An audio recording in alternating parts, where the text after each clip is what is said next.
Hey folks, welcome back to the Beer Wrench Garage, and today I'm going to make a quick video on how to save yourself some heartburn before you do any type of installation of wheel studs or just a regular replacement of wheel studs. So quick backstory on what prompted me to make this video is I was working on a car for somebody. It was a 2002 Mazda Protege, and I decided I was going to do brakes all around. In this case, when I pulled off the rear wheels, the lug nuts were so like rusted to the studs, they just sheared the studs off and all the studs broke. No big deal. I've replaced studs bunches of times before. I wasn't worried about it. So when I did my brake job, and then I jumped on my local website, the website for my local auto parts stores, and put the make and model of the vehicle in. And both these stud part numbers showed up as going onto that vehicle. So it just so happened one of them was more common in stock, and I went ahead and bought like 8 of those studs because 4 on each side and no worries, right? Anyway, there was another part number, and I was like, okay, they don't have that in stock. You know, I didn't think twice about it. So I got the one that they had in stock, came back home, knocked out all the little remnants of the old studs and went to install my new wheel stud, right? Okay. And so, like you would with any other stud, you know, you use a hammer, knock out the old stud, you put the new stud in from the back, and then you use the lug nut to pull it in. So, I did that, and no matter how much I would use the lug nut to pull it in, and no matter how much I pounded on the back end of this, that stud just wouldn't seat.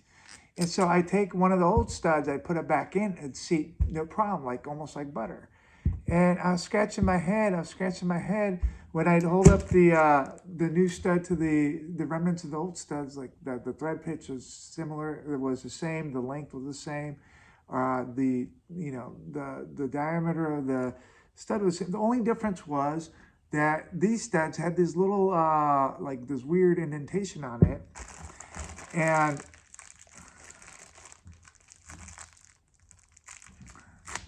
the old studs, this is an example of the old stud, didn't. So I was like, that's weird. And then when I started looking a lot closer, I realized the studs that I was trying to install have a thicker like neck than the ones that were on the car.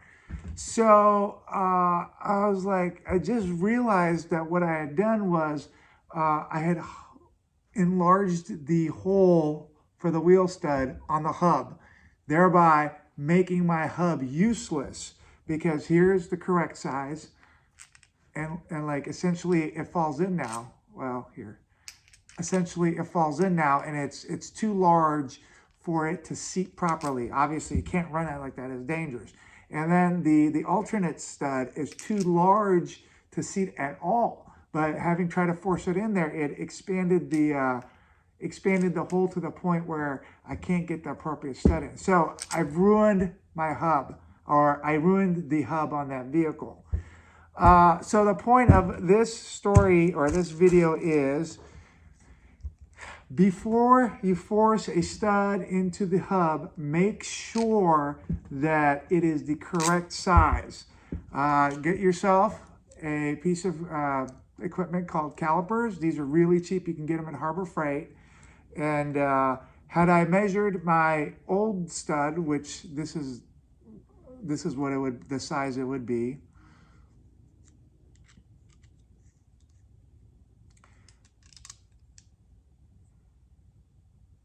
The thickness at the neck is about 12.4, just under 12.5 millimeters for the correct stud.